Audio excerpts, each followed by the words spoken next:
তো আজকে আমি আর রাজেশ গেছিলাম ব্যারাকপুরের স্টাইল বাজারে ওর জন্য কেনাকাটা করতে। তো সেই জন্য দেখো কি কি কিনে নিয়ে এসেছি সেটা তোমাদের সঙ্গে আজকে শেয়ার করবো আমি। ঠিক আছে, পুজোর কেনাকাটা মোটামুটি শুরু হয়েছে, তো তোমাদের সঙ্গে এখন অব্দি শেয়ার করা হয়নি। তো ওরটা দিয়ে শুরু করি। এই যে এই একটা গেঞ্জি টি শার্ট কিনেছে, ঠিক আছে। বাবুর জন্য একটা এনেছি, সেটা আগে দেখাই।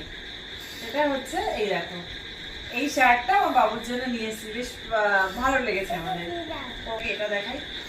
আর এই দেখো, এই একটা গেঞ্জি কেনা হয়েছে, এটা একটা টি শার্ট, এটা কেনা হয়েছে। এটা দিয়েছে হচ্ছে রাজেশের শাশুড়ি মা, মানে আমার মা দিয়েছে ওটা ওকে। আর এই দেখো, এইটা একটা কিনেছি, এটা হচ্ছে কুর্তা, না একটা হোয়াইট কালারের কুর্তা। এটা রাজেশের জন্য কেনা হয়েছে। আমার অনেক দিনের এরকম দেখে রেখেছিলাম, তারপরে আর সেরকম ওর জন্য পাইনি সাইজে, তো আজকে পেয়েছি, নিয়ে নিয়েছি। আর এরপর চালিও না। আর এটা কিন্তু একটা না, এরকম 3খানা কেনা হয়েছে, তবে আর দুটো কার কার জন্য সেটা তোমরা আস্তে আস্তে জানতে পারবে। তো চলো, এই গোটাই আজকে কিনেছি আর তারপরের মধ্যে এসছি। দাও আর টুকটাক টুকটাক যা যা কিনতে থাকবে ওর থেকে আমাদের সঙ্গে দেখাতে থাকবো, কিন্তু কারণ পুজো একদম চলে এসছে।